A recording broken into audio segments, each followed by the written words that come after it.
माननीय मुख्यमंत्री महोदय अब खुली जीप पर सवार होकर परेड का निरीक्षण करने जा रहे हैं। असिस्टेंट सुप्रिंटेंडेंट श्री कुमारी काजल, मध्य निषेध उत्पाद विभाग commander SI Deepak Kumar, platoon SI Rana विकास कुमार, एएसआई और क्या किया ये सोचने का बजाय देश को हमने क्या किया और देश के लिए हमने क्या किया के बारे में सोच। 2005-6 में हमारी सरकार बनने के बाद राज्य का बजट मात्र 28,000 करोड़ रुपए था। जब वो लोग आए थे, उसके बाद हम लोग आए, तो जो लोग आए थे तो उनका क्या था, 28,000 करोड़ रुपया था। और उसके बाद हम लोग जब आए तो 6-7 में बढ़ा करके तो 34,000 तुरंत किए, लेकिन उसके आगे कितना तेजी से बढ़ाने लगे। अब बढ़ते बढ़ते अब एक साल में 2,78,000 करोड़ रुपए हो गया, जो लगभग 10 गुना जहां थे पहले, और अब हम लोग कितना काम किए।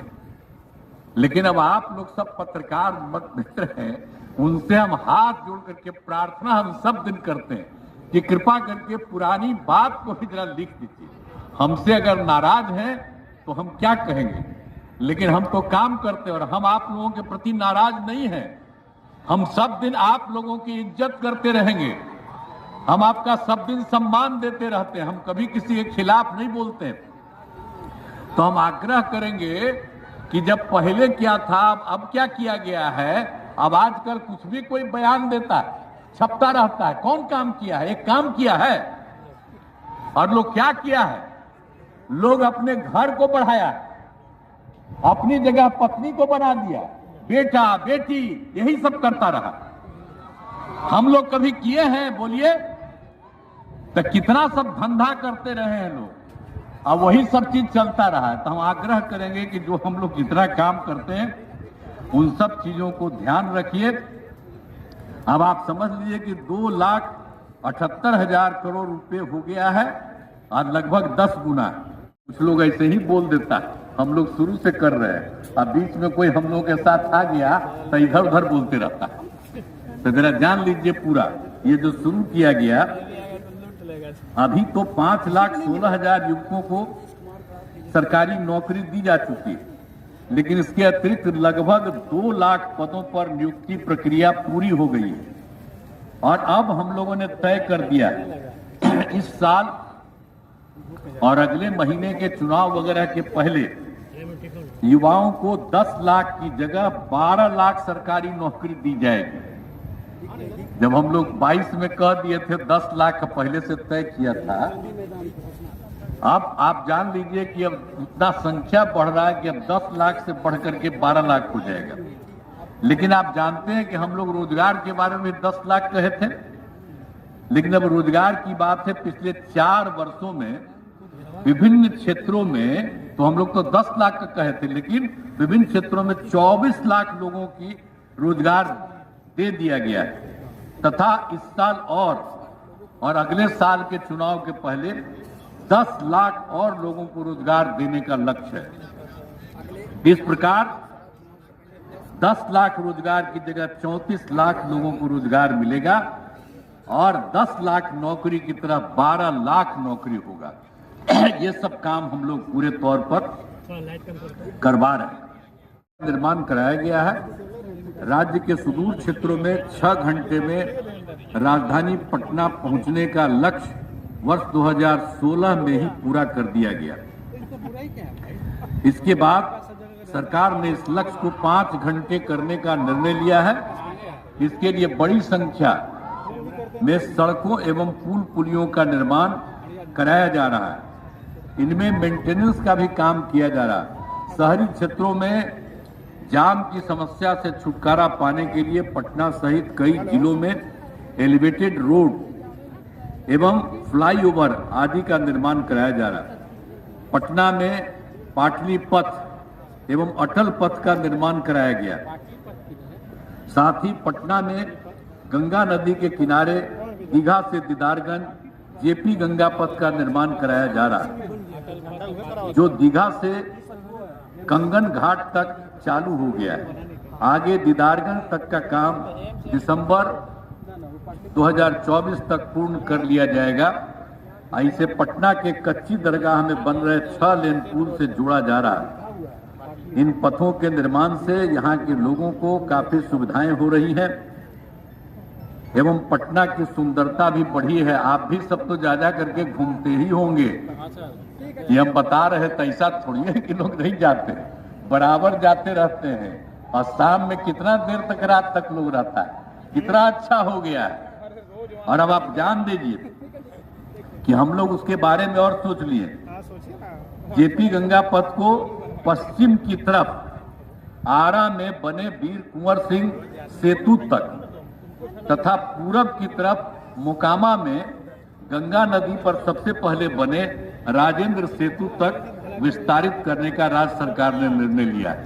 तब साधन उपलब्ध कराए गए हैं ताकि विधि व्यवस्था संधारण तथा अनुसंधान में किसी प्रकार की दिक्कत न हो। आप लोग देख ही रहे हैं कि वर्ष 2005 में हम लोगों ने कितना काम किया। शुरू से ही शिक्षा एवं स्वास्थ्य के क्षेत्र में विशेष ध्यान दिया है। पहले बहुत कम स्कूल थे और शिक्षकों की काफी कमी थी, जिसके कारण स्कूलों में ठीक से पढ़ाई नहीं होती थी। गरीबी के कारण 5वीं कक्षा के बाद लड़कियां भी पढ़ नहीं पाती थी। इसलिए सबसे पहले अनेक नए स्कूल खोले गए और कई स्कूलों में नए क्लासरूम बनाए गए। वर्ष 2006-07 में लड़के लड़कियों के लिए पोशाक योजना शुरू की गई। वर्ष 2008 में 9वीं क्लास की लड़कियों को विद्यालय जाने के लिए साइकिल योजना चलाई गई और बाद में वर्ष 2010 से लड़कों को भी साइकिल दी गई। बालिका शिक्षा को बढ़ावा देने के लिए सभी पंचायतों में उच्च माध्यमिक विद्यालय 10+2 स्कूल खोले गए। लड़कियों को 12वीं पास करने पर पहले 10,000 मिलते थे, जिसे बढ़ाकर अब 25,000 रुपये कर दिया गया और वहीं ग्रेजुएट पास होने पर 25,000 से बढ़ाकर अब 50,000 रुपये की प्रोत्साहन राशि दी जा रही है। अब लड़कियां भी खूब पढ़ रही हैं और स्कूलों में लड़के लड़कियों की संख्या लगभग बराबर हो गई। 2005 में जब हमारी सरकार आई तो विद्यालयों में शिक्षकों की कमी को देखते हुए वर्ष 2006-07 से पंचायत एवं नगर निकायों के माध्यम से बहाली की गई। कई चरणों में लगभग 4.25 लाख शिक्षकों को नियोजित किया गया। स्कूलों में पढ़ाई अच्छे ढंग से हो, इसके लिए अब निर्णय लिया गया है कि शिक्षकों की बहाली सरकारी तौर पर की जाए। वर्ष 2023 में बिहार लोक सेवा आयोग द्वारा 2,20,000 सरकारी शिक्षकों की नियुक्ति की गई है। शेष पदों पर भी बहाली की जा रही है। नियोजित शिक्षक भी हमेशा चाहते थे कि उन्हें सरकारी शिक्षक बनाया जाए। इसे देखते हुए इन शिक्षकों को सक्षमता परीक्षा के माध्यम से सरकारी शिक्षक बनने के अवसर दिए जा रहे हैं। पहली सक्षमता परीक्षा में पास होकर लगभग 1,80,000 नियोजित शिक्षक सरकारी शिक्षक बन गए। जो शिक्षक अब बच गए हैं उन्हें भी सरकारी शिक्षक बनने के लिए मौके दिए जा रहे हैं। शुरू से ही सभी स्वास्थ्य सेवाओं में सुधार किया गया। जब हमारी सरकार 2005 में आई थी, उस समय स्वास्थ्य व्यवस्था की हालत खराब थी।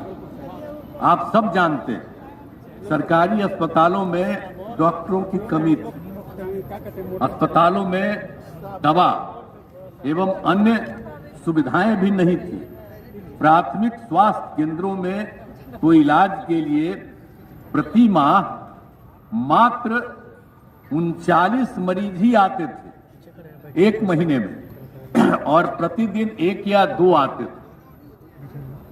वर्ष 2006 से अस्पतालों में मरीजों को मुफ्त दवा, स्वास्थ्य जांच एवं एम्बुलेंस की सुविधा दी गई। साथ ही डॉक्टरों की बहाली की गई और अस्पतालों में डॉक्टरों की उपस्थिति सुनिश्चित कराई गई। अब सुविधाएं काफी अच्छी हो गई, जिसमें प्राथमिक स्वास्थ्य केंद्र में हर महीने औसतन 11,000 से अधिक मरीज पहुंच रहे थे। तो जब हम लोगों को मौका मिला था तो उस समय कितना था सब लोग जानते थे, 29 मरीज एक महीना में। अब हम लोगों को मौका मिला तो जितना काम करवा रहे हैं, तब समझ रहे हैं ना कि प्राथमिक स्वास्थ्य केंद्र में हर महीने औसतन 11,000 से अधिक मरीज पहुंच रहे हैं। पहले राज्य में केवल 6 सरकारी मेडिकल कॉलेज एवं अस्पताल थे। उस कारण यहाँ के छात्र डॉक्टर, बिहार का विकास तेजी से हो, इसके लिए बिहार को विशेष राज्य का दर्जा और विशेष आर्थिक सहयोग की मांग हम लोग करते रहते हैं। अब वही लोग अभी बोलते रहता है, पहले कभी किए नहीं। अरे हम लोग तो 10 से आंदोलन कर रहे थे, और जब कांग्रेस का था सबको कितना देखा करके उसके बाद भी नहीं किया, तो कोई कुछ किया है? नहीं किया। अब आजकल कुछ बोलते रहता है। खैर, हम लोगों ने तो ये कहा कि विशेष राज्य का दर्जा या विशेष आर्थिक सहायता सहयोग की मांग करते रहें। तो मुझे खुशी है कि अब केंद्र सरकार ने इस बार के बजट में विशेष आर्थिक सहायता के रूप में, जरा जान लीजिए, सड़क, उद्योग, स्वास्थ्य, पर्यटन, बाढ़ नियंत्रण आदि के लिए बड़ी राशि देने की घोषणा की है। इसके लिए मैं आदरणीय प्रधानमंत्री श्री नरेंद्र मोदी जी के प्रति आभार व्यक्त करता हूं और आशा है कि भविष्य में भी बिहार को इसी तरह आवश्यकता अनुसार सहयोग मिलता रहेगा। तो हम लोग तो काम करते रहते हैं, केंद्र सरकार का सहयोग है, सब कुछ मिलता रहेगा, ये हम आग्रह करेंगे। जान लीजिए, सब काम होता रहेगा और एक एक चीज को, इन सब चीजों को जानते रहिए। अब सरकार की कामना है समाज में सद्भाव एवं भाईचारा का माहौल कायम रहे। सभी चुनौतियों के बावजूद हमारा राज्य प्रगति के पथ पर अग्रसर है। हमारा अतीत गौरवशाली है और विरासत समृद्ध है। हम उसी ऊंचाई को फिर से प्राप्त करना चाहते हैं।